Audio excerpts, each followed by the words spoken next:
Many years ago, I started off poor. I started off broke. I started off pretty stupid. And over the years, I began to study the subject of success. And I had one simple idea that came upon me in my late teens, and I think it was the most important idea that I've ever had. And it was simply this, that if you study successful people and you do what they do, you'll be more successful. And if you study unsuccessful people and you avoid doing what they do, then you will not be a failure. And what I want to talk to you about tonight is some of the principles that I've discovered in over 20 years of research. I have studied successful men and women. I have read biographies and autobiographies. I have looked at the characteristics and principles of them. I've studied philosophy and economics and religion and psychology and metaphysics. And I've come to 10 key qualities. Now there may be more and there may be less, but I find that each of these 10 qualities that successful men and women have, that if you have these 10 qualities, there's nothing in the world that can stop you from being an outstanding success. So let's talk about these principles. The first principle is clarity. So it means clarity of thinking. It means thinking clearly, and it extends from thinking clearly to a series of other things. With regard to clarity, it means the ability to determine exactly what it is that you want to be, have, or do in life. And the more I study successful men and women, the more I find that every single one of them, the top 5%, are very clear about where it is they're going and what it is they want to accomplish. And when I look at unsuccessful men and women, or men and women who seem to be unhappy and floundering, I find that almost invariably they have a very, very limited sense of direction, sometimes no sense of direction at all. As they say, if you don't know where you're going, any road will take you there. If you do not have clear, specific goals for your life, you are doomed forever to work for people who do. And that seems to be the case. And yet only 5% of people have goals. So the key starting point with regard to clarity is to know where it is you're going and what it is you want to be and what it is you want to have and what it is you want to do. The second key with regard to clarity is decisiveness. Be decisive. I have never met a successful person who was indecisive, and I have never met a failure who was decisive. Be decisive. Develop the characteristic and quality of decisiveness. We know that the reason why we are indecisive is because we're afraid of making a mistake. But the terrible thing is that the way that we think becomes a habit, and the habit of indecisiveness can condemn us to failure. We can be talented and intelligent and ambitious, but if we cannot make the hard decisions in our life, and if we cannot make decisions readily, then what happens is we always have to work for people who do make decisions readily.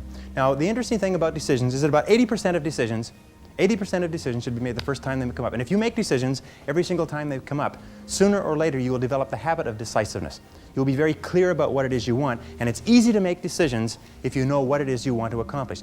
And the difference between successes and failures is not that successful people make right decisions, it is that successful people make their decisions right. The third point under clarity is to have a vision for yourself and a vision for your life. The key to having a vision is to have a dream. They say in the song, you've got to have a dream if you want to make a dream come true. And you can fulfill your dreams. All the great movers and shakers throughout all of history have been dreamers. They've been people with dreams. They've been people with visions. All leaders have vision. In the book of Solomon, it says, where there is no vision, the people perish. And the metaphysical meaning of that is that where people lack vision, they perish inside because they lose the excitement and the thrill of life. If the best way to predict the future is to create it, which means to have a vision, and even though the vision is in the air or the sky, then build a foundation under your dreams.